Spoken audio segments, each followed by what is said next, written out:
সুপ্রিয় দর্শক আসসালামু আলাইকুম। Man power premier league season 3 এই মুহূর্তে চলমান এবং এই মুহূর্তে সাক্ষাৎকার পর্বে আপনাদের সবাইকে স্বাগত জানাতে চাই। দুজন হ্যান্ডসাম কাপল আমাদের সঙ্গে যুক্ত হয়েছেন, জনাব কামাল এবং যেই নামটা সবচাইতে আগে নিতে হবে, মানিকগঞ্জের গর্বিত সন্তান, মানিকগঞ্জের গ্ল্যামারাস কুইন জনাব লিমা বেগম। এবং এই মানুষটা গতকালকে থাইল্যান্ডে, আজকে বাংলাদেশের মাটিতে। সত্যি অবিশ্বাস্য, পাখির ডানা নেই কিন্তু ময়ূরপরীর ডানাটা তার ঠিকই রয়েছে, যে কারণে ম্যান পাওয়ারে চলে এসেছেন। শুরুতেই তার কাছে আমরা প্রশ্ন রাখতে চাই, এই যে ক্রিকেটের প্রতি ভালোবাসা, সূচনাটা কবে থেকে? অনেক দিন সেই 94 সাল থেকে এই সূচনা। আমি যখন মালয়েশিয়াতে আমাদের খেলা হয়েছিল, আপনার মনে আছে কিনা, বা আপনি তখন অনেক ছোট ছিলেন হয়তো বা, আইসিসি ট্রফি আমাদের জিতে আনা হয়েছিল মালয়েশিয়া থেকে। তখন থেকে খেলার প্রতি অনেক ভালোবাসা। আর আমি ম্যাক্সিমাম সময়ই সব খেলা দেখি, ট্রাই করি দেখার জন্য।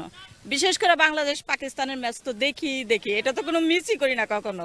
তো আলহামদুলিল্লাহ আমি খেলা দেখতে খুব পছন্দ করি এবং আমার ভাই ব্রাদাররা খেলাধুলা করতেছে, এর জন্য আমি খুব আন্তরিক, খুব খুশি এটা নিয়ে।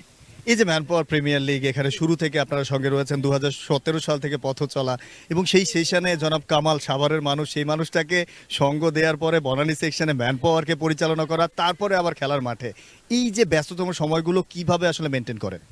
আলহামদুলিল্লাহ এটা নিয়ে তেমন কোনো সমস্যা হয় না। খেলা তো আমাদের একদিন হয়, সপ্তাহে একদিন থাকে। এছাড়া মনে করেন আমরা তো বিজনেস করি, আর আমার বাসা তো গুলশানে, তো প্রবলেম হয় না আলহামদুলিল্লাহ। আর এই খেলা আমি প্রথম থেকে এই খেলার সাথে আছি। প্রথম থেকে না, গতবার আমাদের ফার্স্ট প্রাইজটাও আমরাই দিয়েছিলাম আমাদের জান্নাতের পক্ষ থেকে আর কি। তো আলহামদুলিল্লাহ আমাদের আরেকটা ভাই ছিল সাইদ ভাই, উনিও সাপোর্টিং করছিল, আমরা দুজনে মিলে করছিলাম। তো আলহামদুলিল্লাহ ওরা খুব ভালো খেলতেছে। আগামীতে ওরা ইন্ডিয়া গিয়ে খেলতেছে, এটা শুনেই আমার খুব ভালো লাগতেছে যে আমার ম্যান পাওয়ার সেক্টরের ছেলেপেলারা ইন্ডিয়াতে খেলতে যাচ্ছে। এটা আসলে অনেক গর্বের বিষয় আমার জন্য, আমি মনে করি। অবশ্যই আপনার কাছে আরো একবার আসবো, তবে আমরা একটু কামাল সাহেবের কাছে যেতে চাই। এই যে নান্দনিক একটা আয়োজনের সাক্ষী হয়েছেন মিসেসের সহযোগিতায়, আপনি নিজেও একজন খেলোয়াড় মানুষ, ছোটবেলায় অনেক খেলেছেন। এই নান্দনিক মোমেন্ট, যার আয়োজনটা সফল, একেবারে বিশ্বমানের আন্তর্জাতিক ফ্লেভার রয়েছে, আয়োজনটা কেমন উপভোগ করলেন? আয়োজনটা খুব ভালো উপভোগ করতেছি। এই খেলাকে আমরা যেহেতু আমাদের মেন পাওয়ার জগতের, এই জন্য খুবই আনন্দিত এবং গর্বিত। আমরা চাই দুই দলই ভালো খেলুক, তাদের শুভকামনা রইল। এই মানুষটাকে সামলান কিভাবে, যে এত খেলা পাগল, এই যে ব্যস্ত সময়, তার বাইরে থেকে আপনাকে সময় দিতে হয়, আপনি নিজেও ব্যস্ত মানুষ, সব মিলে এই বন্ডিংটা, এত সুন্দর বন্ডিংটা কিভাবে? আসলে এই বিজনেসটা দুইজনেই দেখি, তো আমাদের ওই ধরনের কোনো ঝামেলা হয় না, যেহেতু দুইজন একসাথেই অফিসে যাই, আমরা একসাথেই আসি। এইভাবে আমাদের পার্সোনাল আর সময় দিতে হয় না, সময় একভাবে চলে যায় ইনশাল্লাহ। নান্দনিক কথা বলেছেন, তাদের বন্ডিংটা আসলে যত সুন্দর, এটা নিশ্চয়ই এভাবেই চলবে সারা জীবন।